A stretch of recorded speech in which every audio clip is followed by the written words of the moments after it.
शशांक बनर्जी हैं बंगाल से। कह रहे हैं दुनिया अब बहुत आगे निकल आई है।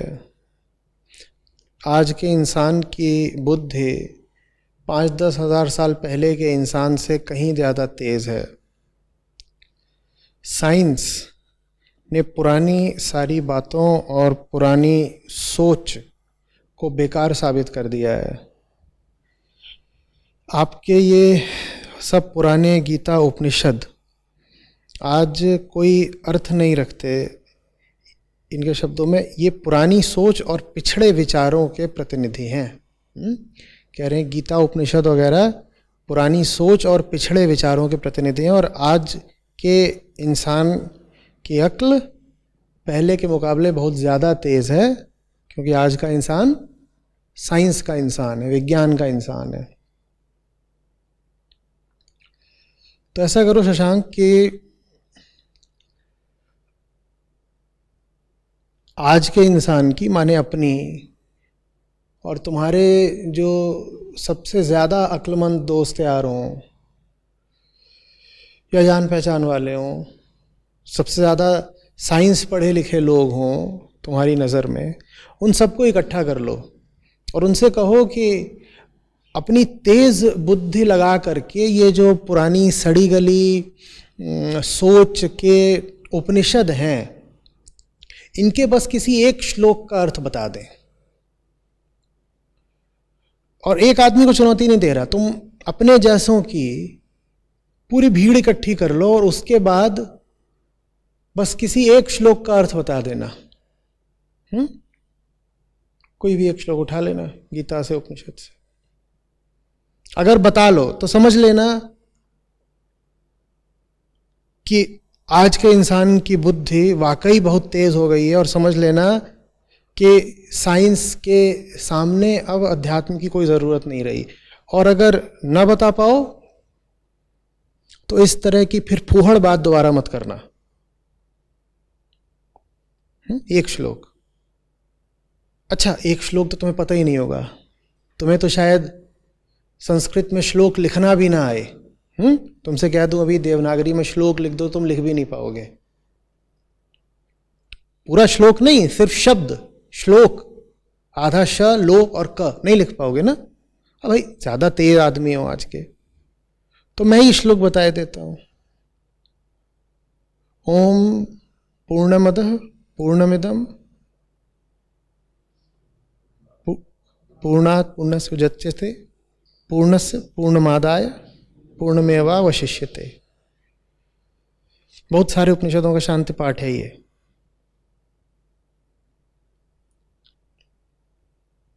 बहुत सारे वैज्ञानिकों की भीड़ इकट्ठा कर लो और उनसे पूछ लो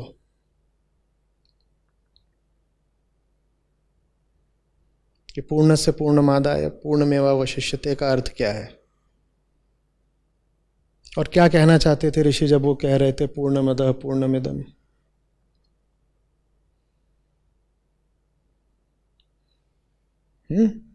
तुम कहोगे नहीं वो मैं नहीं बता पाऊंगा, मेरे दोस्त यार नहीं बता पाएंगे, क्योंकि हमसे भी बेहतर लोग हैं, वो बता देंगे।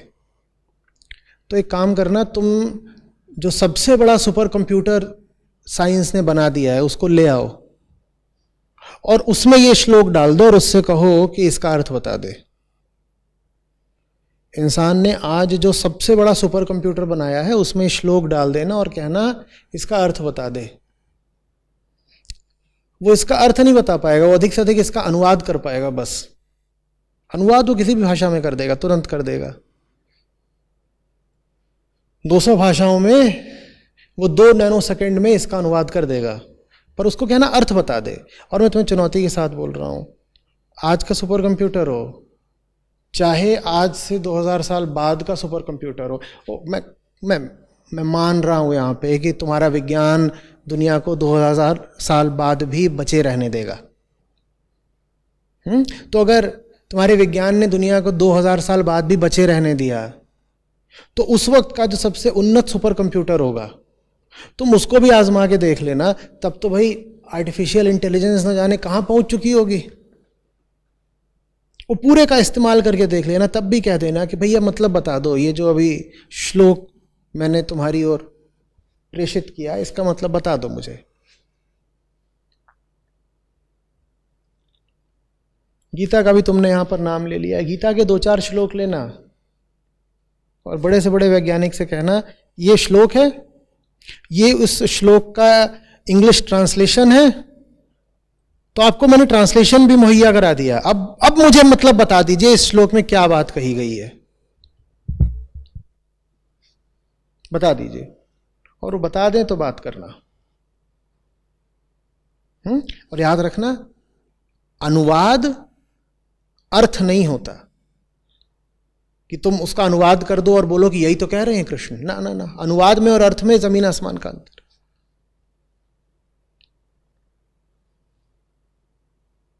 जैसे कि मैंने शांति पाठ तुमको दिया, इसका अनुवाद मेरे सामने मत ले आना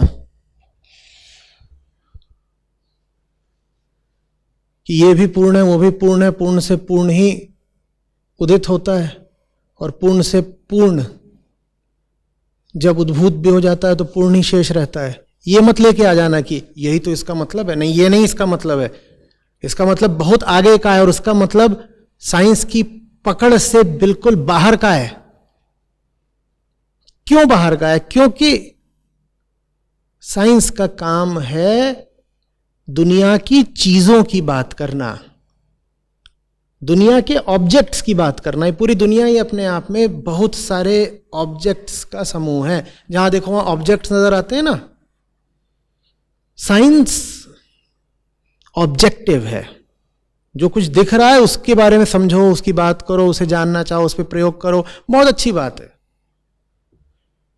मैं विज्ञान को बहुत बहुत सम्मान की नजर से देखता हूं। अगर तुम मुझे सुनते हो तो इतनी बात जानते होगे। लेकिन विज्ञान कभी सब्जेक्ट को देखता ही नहीं है। वो चीज विज्ञान की परिभाषा से ही बाहर की है। विज्ञान का जो पूरा क्षेत्र है उसकी परिभाषा क्या है? वो उसकी परिभाषा है द स्टडी ऑफ ऑब्जेक्ट्स। विज्ञान में द स्टडी ऑफ सब्जेक्ट आता ही नहीं है। और सब्जेक्ट कौन है? वो जिसको तुम मैं बोलते हो, अहम बोलते हो, वो जो चेतना है तुम्हारी, वो सब्जेक्ट है। विज्ञान उसकी बात ही नहीं करता, क्योंकि विज्ञान ने अपने आप को परिभाषित ही नहीं किया इस तरीके से। विज्ञान कहता है बस आंखों से जो दिख रहा है मैं उसकी बात करूंगा, आंखों से जो दिख रहा है मैं उसकी बात करूंगा, ऑब्जेक्टिव वर्ल्ड उसकी बात करूंगा। आंखों के पीछे देखने वाला कौन है, विज्ञान उसकी बात नहीं करता। आंखों के पीछे से जो देख रहा है वो तुम हो शशांक, और जीना तुम्हें अपने साथ है। आंखों के आगे जो दिख रहा है वो तो बाद में आता है ना। सबसे पहले तुम अपने साथ जीते हो। आंखें तुम बंद भी कर लो तो भी तुम तो हो ना। अब कुछ दिख नहीं रहा लेकिन फिर भी तुम जी रहे हो, और किसके साथ जी रहे हो? अपने साथ जी रहे हो। तो अध्यात्म तुम्हें तुमसे मिलवाता है, अध्यात्म तुम्हारी बात करता है। अध्यात्म आत्म का विज्ञान है, खुद की खोज है। ये अहम क्या है, ये मैं क्या है। शशांक जो कहता रहता है ना, मैं ऐसा, मैं वैसा, मैं ये जानूंगा, मैं वो सब क्या, ये काम गीता और उपनिषद का है। तो गीता और उपनिषद जो काम कर रहे हैं वो काम विज्ञान करता ही नहीं, न दावा करता है कि करेगा। कोई इसी अच्छे वैज्ञानिक के पास जाओगे तो वो कहेगा ही नहीं कि साइंस के आगे गीता उपनिषद बेकार है।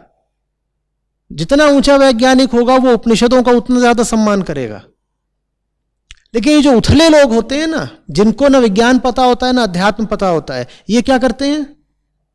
ये विज्ञान और अध्यात्म की तुलना करते हैं। इनको लगता है विज्ञान और अध्यात्म एक दूसरे के विपरीत हैं, और तुलना करके ये कभी विज्ञान को जिता देते हैं, कभी अध्यात्म को जिता देते हैं। विज्ञान और अध्यात्म एक दूसरे के विपरीत नहीं है, एक दूसरे के परिपूरक हैं। विज्ञान बाहर की बात है, अध्यात्म अंदर की बात है। और इन दोनों में भी पहले कौन आता है? अध्यात्म पहले आता है, क्योंकि बाहर जो भी है उसको देखने वाले तो तुम हो ना, उसको देखने वाले तुम हो। इसीलिए अगर सही अर्थों में कहा जाए तो विज्ञान, जो ये बहिर्गामी विज्ञान है, ये अध्यात्म की एक शाखा भर है।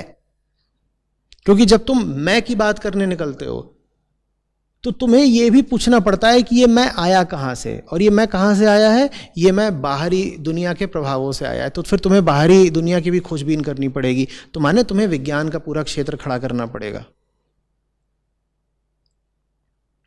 समझ में आ रही है बात? बहुत मैंने तुमको समझा दिया, लेकिन मेरी चुनौती अभी भी बरकरार है।